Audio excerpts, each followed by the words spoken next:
Lalu saya teringat para jamaah dengan sebuah cerita. Dulu ada seorang wali min auliyaillah, ada seorang ulama yang bernama Abdullah bin Mubarak. Sekian tahun dia mengumpulkan tabungan untuk bisa berhaji. Dia memimpikan untuk bisa berhaji. Begitu uangnya terkumpul, begitu bekalnya terkumpul, semua dia siapkan di atas kendaraannya. Lalu kemudian kendaraan itu mulai bergerak menuju kota Mekah.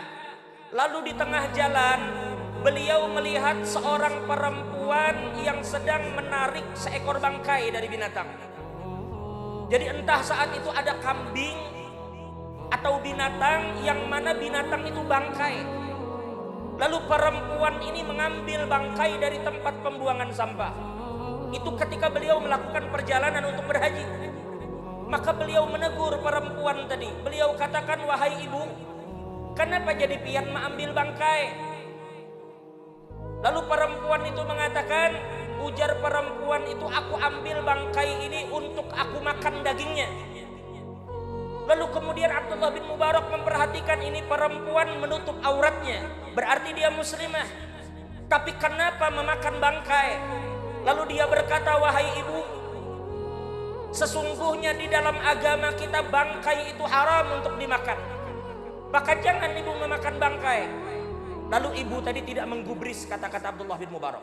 Dia tetap persiapkan bangkai itu untuk dibawa. 2 kali, 3 kali Abdullah mengatakan dengan nada yang semakin tinggi, wahai ibu, ini bangkai haram untuk dimakan. Kenapa pian tidak mencari daging yang lain? Maka kemudian perempuan itu mengatakan, wahai fulan, wahai Abdullah, ketahuilah bahwasanya saya memiliki anak-anak yatim.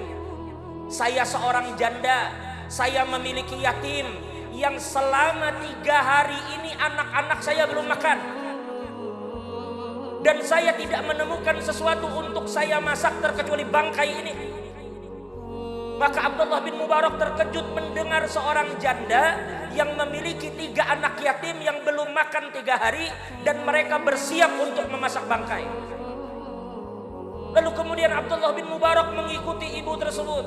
Sesampainya di rumah ibu tersebut, ternyata memang ada 3 anak yatim yang menangis kelaparan.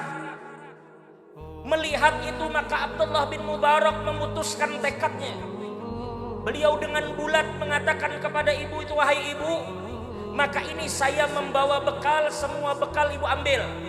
Sampai-sampai di dalam sebagian kitab, di antaranya Al-Wasaya yang ditulis oleh Sayyid Muhammad Amin bin Syekh Abu Bakar bin Salim, salah seorang murid daripada Al-Habib Zain bin Ibrahim bin Smith.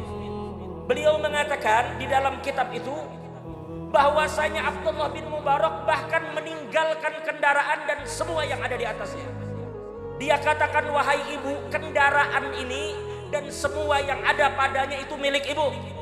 Sekarang buang bangkai ini, gunakan uang saya, pakaian saya, jual, belilah makanan-makanan yang halal. Akhirnya Abdullah bin Mubarak pun pulang, tidak jadi berangkat haji karena semua bekal dia berikan kepada janda yang memiliki anak yatim.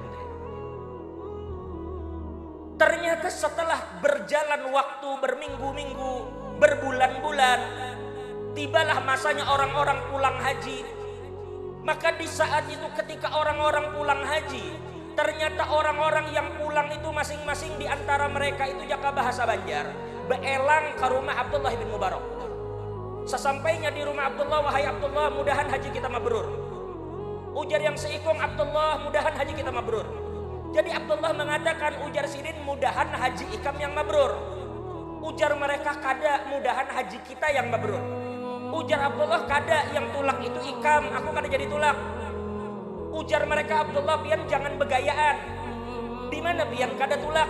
Pian kada ingatkah ketika di Arafah kami kekurangan minum, pian memberi kami minum? Ujar yang seikung pulang, pian kada ingatkah ketika kita tawaf di Ka'bah kami merasakan sesak, pian menarik kami? Ujar yang seikung, pian kada ingatkah kita bertemu di sini, pian menolong kami? Dan itu ada beberapa orang para jamaah, bukan 1-2 orang, tetapi banyak jamaah itu yang bersaksi mereka bertemu Abdullah bin Mubarak di Mekah. Ada yang bertemu di Arafah, padahal Abdullah bin Mubarak kada tulak haji. Lalu Abdullah bin Mubarak bingung, kenapa bisakah itu? Sedangkan aku kada tolak haji. Lalu dikatakan di dalam kitab tersebut, di malam itu Abdullah bin Mubarak bermimpi, dan di dalam mimpinya beliau bertemu dengan Nabi Muhammad sallallahu alaihi wasallam. Sedangkan Nabi bersabda, man ra'ani fil manam faqad ra'ani haqqan. Barang siapa yang melihat aku di dalam mimpi, maka berarti dia benar-benar melihat aku. Berarti ini benar melihat Nabi. Maka di dalam mimpi itu Nabi mengatakan, wahai Abdullah, kenapa kamu bingung dengan apa yang kamu saksikan? Ujar Nabi, wahai Abdullah, tahukah kamu bahwa janda, yatim yang kamu tolong itu adalah keturunanku, ujar Nabi Muhammad. Itu adalah cucuku, ujar Nabi Muhammad. Maka wahai Abdullah, aku pun meminta kepada Allah. Ini permintaan Nabi. Makanya di dalam sebuah riwayat dikatakan, apabila ada orang yang menolong keluarga Nabi, lalu keluarga Nabi itu tidak bisa membalas kebaikan orang itu, maka Nabi Muhammadlah nanti yang akan membalas kebaikan orang itu. Maka kemudian Nabi meminta kepada Allah, wahai Allah, utuslah malaikat yang setiap saat, setiap tahun berhaji menyerupai Abdullah bin Mubarak, dan pahalanya untuk Abdullah bin Mubarak, dan itu terus terjadi sampai hari kiamat. Artinya para jamaah, ini diceritakan dan ini mimpi bertemu Nabi adalah hak.